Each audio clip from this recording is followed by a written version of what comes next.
Hello, welcome to a psalm for today, your reassuring voice that Jesus is Lord. I'll be talking a little extra loud today because I'm at the waterfall by the swimming pool of the condominium that God has provided for me to stay at here in Bangkok. What a wonderful thing to hear the voice of the Lord. About almost 30 years ago, Randy Hurst and I were talking.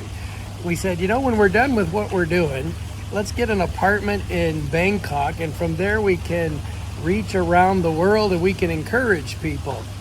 And so this condominium is dedicated to ministers, it's dedicated to missionaries, it's dedicated to servants of the Lord who will stay here and enjoy the delicious food of Bangkok. We'll have time to rest. We'll have time to re-energize. Thank you to those who made this wonderful condominium possible. In Psalm 12, we consider the role of God in arising on behalf of the poor.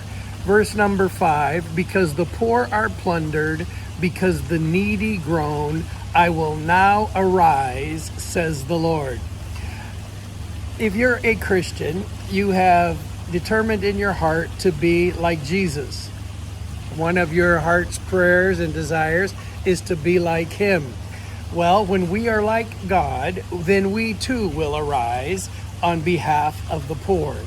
Now, interestingly, the title of Psalm 12 is The Faithful Have Vanished. The faithful have vanished. Save, O Lord, for the godly one is gone, for the faithful have vanished from among the children of men. The idea, I think, would carry through that the faithful would arise on behalf of the poor. There's more in there. Flattering lips, words of the Lord are pure words. There's more to it than rising on behalf of the poor in Psalm 12. But God arises on behalf of those for whom nothing has been prepared. I would like for us to consider the delivery of your skill set on behalf of those who don't have access to your skill set. As we said yesterday, opportunities are responsibilities. And let's say you are a plumber and you are at a spot in your life where those that experience poverty who want to learn plumbing could learn from you. Not that you're a teacher, not that you are a professional instructor, but that you can deliver your skill set to those for whom nothing's been prepared. Perhaps you are an architect. You could deliver your architecture skills to others in architecture who would like to learn what you know. It's not complicated. It's simple, that you arise on behalf of those for whom nothing has been prepared with your skill set. Additionally, I would like to speak about money. I would like to speak about a dollar. I'm in Thailand. I would like to speak about a baht. I just came from Uganda. I would like to speak about shillings or whatever currency, CFAs, the currencies that you use. In every dollar, in every baht, the first 10% of that baht belongs to God. That all belongs to God, but in a special way, that first 10% belongs to God. Then I would suggest that the next 10% belongs to those for whom nothing has been prepared. An act of righteousness is an alm. An alm is considered an act of the righteous life. And so I would suggest that the first 10% is a tithe. The second 10% belongs to those for whom nothing has been prepared. The third 10% belongs to your savings account. Yeah, that's right. And you put 10% into the house of God. You put 10% into those for whom nothing's been prepared. You put 10% into savings, and you live on 70%. Now, this is difficult when we live beyond our means. It's very easy to buy things we cannot afford, especially when we buy it with money we do not have.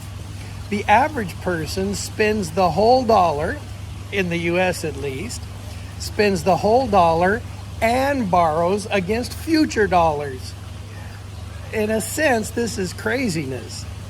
I think it is wise for you and me to come to a place of where we spend less than we earn for a long time. Nonetheless, I'm speaking today about God's interest in the poor. A friend said that God is on the side of the poor. I'm not willing to say that because it sounds like then God is not on the side of the non-poor. But of course, God is on the side of all humanity, especially those who call him Father, those to whom he has redeemed. Because the poor are plundered, because the needy groan, I will now arise. Now, compared to you, someone is wealthy, and compared to you, someone is poor.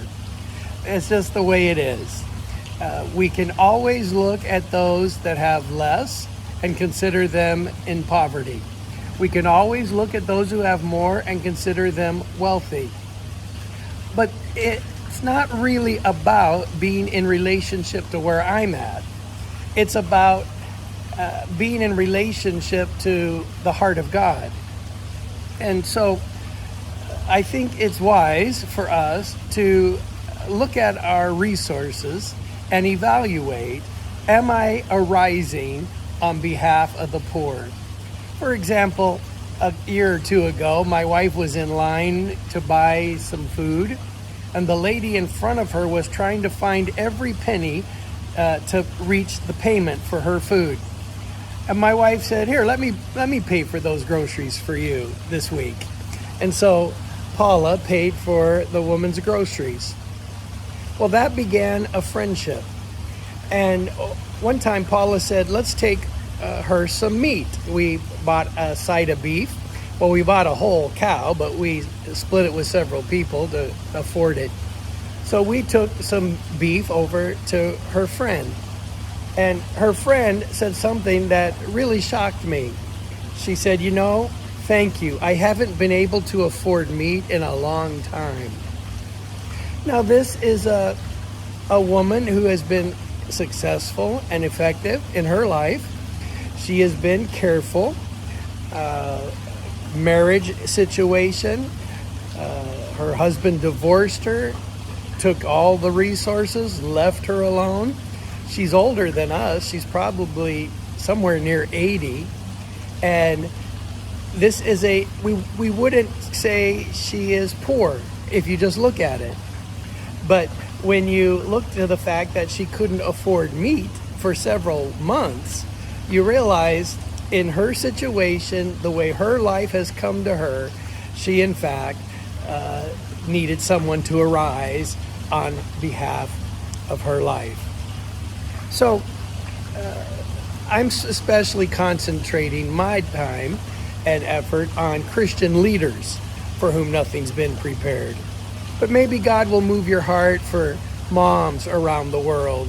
I just have realized there is a whole lot of fathering in the world. I wouldn't say fathering. There's a whole lot of inseminating and causing births. But there is a lack of fathers parenting. And thus, the children experience poverty. The mom experiences poverty.